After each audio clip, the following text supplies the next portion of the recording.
No gold is not in her. She's a dime. You are witnesses to the new birth of the $1 Million Peddlers, Mark II. We're the $1 Million Peddlers. I'm Papergoy. And I'm Mr. Magazine. That's Mr. Dash Magazine. Correct. Except no substitutes. Now, a lot of people will be asking us, why are we called $1 Million Peddlers? And let me tell you why. Because we do more than $1 million worth of sales combined between eBay and Amazon. We have more than $1 million worth of inventory between the two. Now, one of us does a little more than the other person does in sales. And one of us works out of his basement.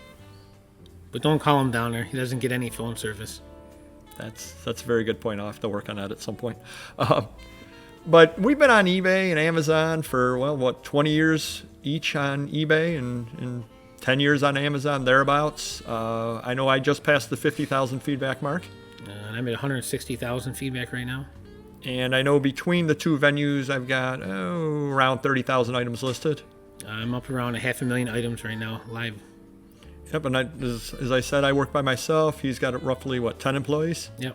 Something or other like that. We're based out of upstate New York. And what we're going to do throughout the various videos that we post is try to teach you and help you with your business. Whether you want to be stay small like I am working out of the basement, or whether you want to go large like Mr. Magazine and have employees, that's up to you. There are things that we share. There are things that work for both of us, and then there are things that only work for me and things that only work for him. Let me give you a good example. Because I'm working out of my basement, I can't buy gigantic deals. And there have been any number of times where Mr. Magazine has gone on big buys with Penske trucks and all that sort of things and brought things back. But that's something or other way beyond the scope of what I can do. Many times I've had to rent Penske trucks. I have a couple box trucks of my own right now, depending on the size of the collection. One time I actually had to rent an 18-wheeler with a driver to buy a huge collection of 100,000 magazines over the Canadian border, which wasn't an easy task to do. Yeah, and that's something that we'll tell as time goes on as well. We'll share a lot of our experiences on eBay, on Amazon, just in business in general.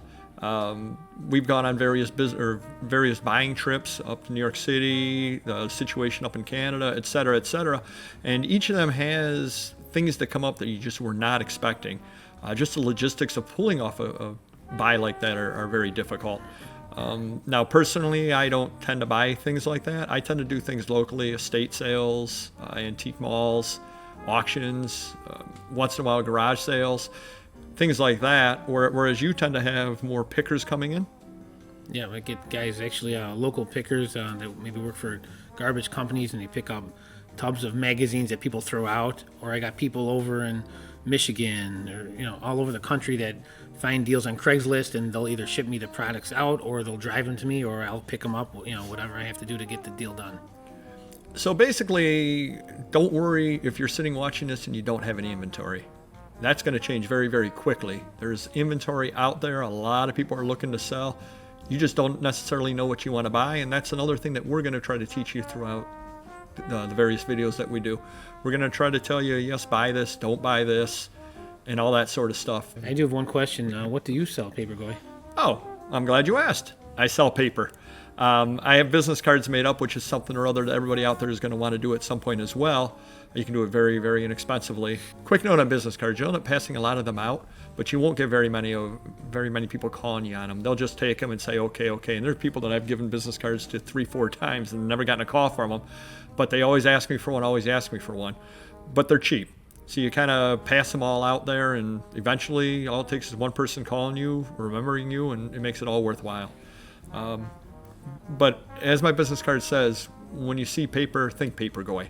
So whether it's books, whether it's magazines, postcards, maps, brochures, any of that sort of thing is what I try to sell. About the only thing I don't touch is stamps, because I don't know them, and partially colorblind, which makes it rather difficult to deal in stamps. And how about you? What do you sell, Mr. Magazine? Before I get into that, I'd like to add on to the business card aspect of it. I currently have 2 retail stores as well, which I do a lot of buying and selling through. I do sell magazines, record albums, toys, action figures, comic books, sports cards, sports memorabilia, autographs, and so forth. I'll buy almost anything. But getting back to the business cards, I always hand out to my customers. It has my cell phone number on there, and I tell them all the time, because they don't want to lug down, 10,000 sports cars from the 80s that I'm not going to buy, I say send me a picture, text me a picture. You could email me, and I could let you know ahead of time if I'm interested or not, to save you the trouble of bringing down something that you don't want to lug around. And it's also, I can give you a quote over the phone. And once I see a picture of a comic book, if it's $100, I make them an offer. Then they bring it in. But getting back to the sports cards and the stuff I sell, I've had a retail store with my father since I was almost born. I was probably 10 years old working in the shop with him. It's still there, the brick and mortar store today. That's very good, very good. Yeah, I kind of got into it through my father as well. He has a store over in Cleveland, Ohio, which is where I grew up in as well. So I've been around the secondhand trade for mostly my entire life as well. Buying, selling, going off to the flea markets, all that kind of thing. So it's a lot of fun, and hopefully you'll join us on this journey. And hopefully you learn a few things, and hopefully you make a few dollars as well. So that's pretty much it. All right. Have a good day. All right.